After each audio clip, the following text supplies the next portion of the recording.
Bagaimana perkembangan penyidikan pabrik ekstasi Ruman yang diungkap di wilayah Tangerang dan juga Semarang, Jawa Tengah? Sudah bergabung bersama kami Kombes Pol Jayadi, Wakil Direktur Tindak Pidana Narkoba Bareskrim Polri. Selamat malam, Pak Jayadi. Selamat malam, Mbak. Pak Jayadi, ada puluhan ribu pil ekstasi siap edar dan juga bahan baku pembuatan ekstasi yang ditemukan. Bahkan informasi yang disampaikan sebelumnya, pabrik ekstasi di Tangerang ini bisa memproduksi 3.000 pil ekstasi hanya dalam waktu 30 menit. Ada dua lokasi, kronologisnya seperti apa dan keterkaitannya Tangerang dan Semarang ini seperti apa, Pak?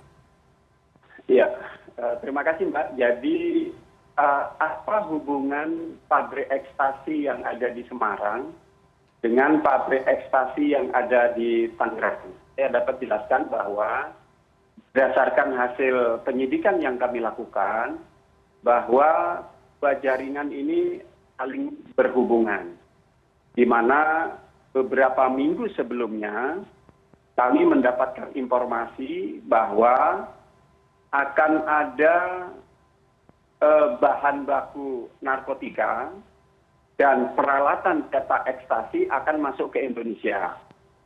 Berbekal informasi itu kemudian kami melakukan pendalaman terhadap informasi itu. Dan kebetulan dari informasi yang kami dapatkan itu menuju kepada Jawa Tengah dan Banten. Dengan demikian kami membentuk tim dengan berkoordinasi dengan Bea Cukai untuk memastikan kebenaran informasi itu. Nah, berdasarkan analisa data yang kami dapatkan, ternyata informasi itu betul. Ternyata bahan baku dan alat cetak ekstasi itu menuju ke Semarang dan Tangerang, Banten. Nah, kemudian pada tanggal 1 kemarin, kami secara bersama-sama dengan Polda Jawa Tengah, kemudian Polda Banten, termasuk teman-teman Bea Cukai, melakukan penangkapan secara bersama-sama. Untuk di Jawa Tengah, kebetulan saya sendiri yang bergabung dengan teman-teman di Jawa Tengah, itu dua tersangka berhasil kita amankan dengan barang bukti berupa satu alat cetak, kemudian ekstasi yang sudah siap edar lebih kurang 10.000 butir, kemudian beberapa kilogram bahan baku yang siap untuk diproses. Sedangkan untuk yang di Tangerang, itu tersangkanya juga ada dua, kemudian barang bukti yang sudah siap edar itu ada 45.000 butir, dan bahan baku yang siap untuk dilakukan proses produksi. Itu yang dapat sampaikan di awal hari ini, Mbak. Baik. Pak Jayadi, siapa kemudian pelakunya yang menjadi otak dalam produksi dan peredaran ini? Apakah kemudian pemain lama dan sejauh ini sudah berapa orang yang ditetapkan sebagai tersangka? Ya, berdasarkan hasil penyidikan yang kami lakukan, yang sifatnya ini masih terus berkembang, bahwa kedua jaringan ini mendapatkan perintah dari seseorang yang kita sebut sebagai K. Ini adalah pengendalinya. Dan ini juga masih dalam proses penyidikan yang kami lakukan. Mudah-mudahan dalam waktu yang tidak terlalu lama kita dapatkan.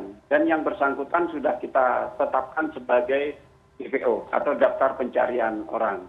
Demikian, Mbak. Oke, di luar kasus ini apakah K ini sudah masuk dalam radar dari pihak polisian? Karena ini juga muncul adanya dugaan sindikat internasional. Karena alat cetaknya sendiri dikirim dari Tiongkok ya, Pak ya? Kami belum bisa memastikan, Mbak, dari mana sindikat yang gabung dengan sindikat dari Indonesia, apa dari negara A, negara B, kami belum bisa memastikan. Kami terus akan melakukan proses penyidikan untuk memastikan keterkaitan jaringan di Indonesia maupun keterkaitan dari jaringan luar negeri. Tetapi yang bisa kami pastikan adalah ini terlibat jaringan internasional.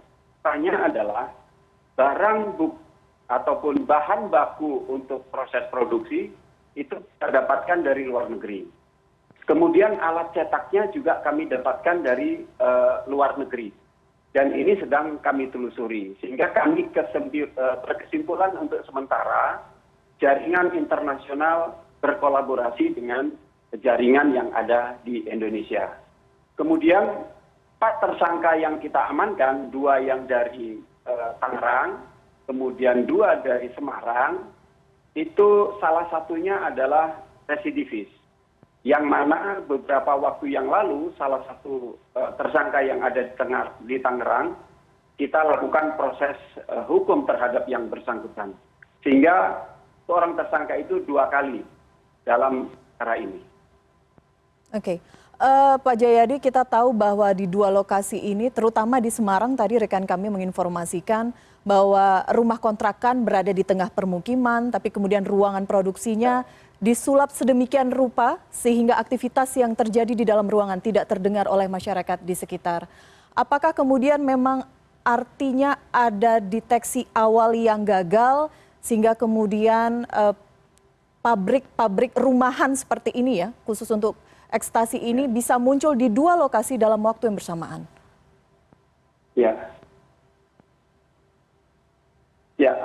dapat kami jelaskan bahwa yang untuk di Semarang, seperti yang disampaikan reporter dari lapangan, betul. Jadi rumah kontrakan itu didesain sedemikian rupa, terutama di kamar yang paling belakang, itu dilapis dengan lapisan yang kedap suara.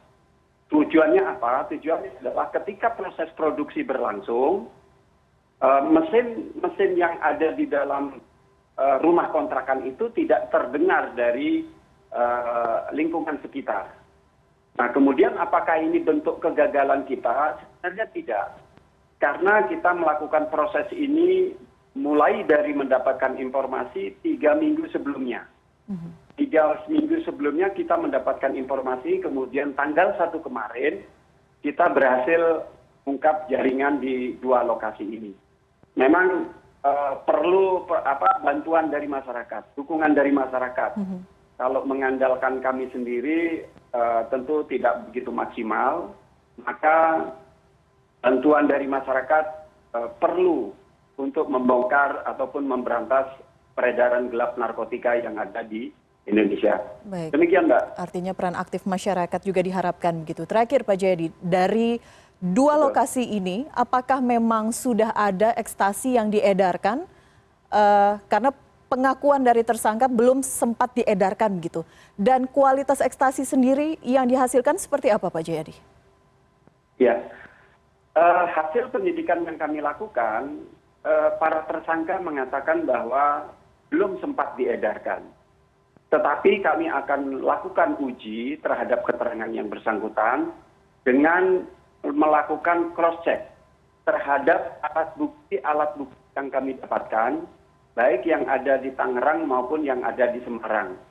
Sehingga suatu ketika keterangan tersangka ini bisa kita buktikan. Oh ternyata benar, oh ternyata tidak. Tetapi sekali lagi penyidik sedang bekerja secara keras sehingga perkembangan penyidikan ini segera kami tuntaskan. Sekali lagi Mbak, bahwa kami sesegera mungkin untuk menuntaskan kasus ini.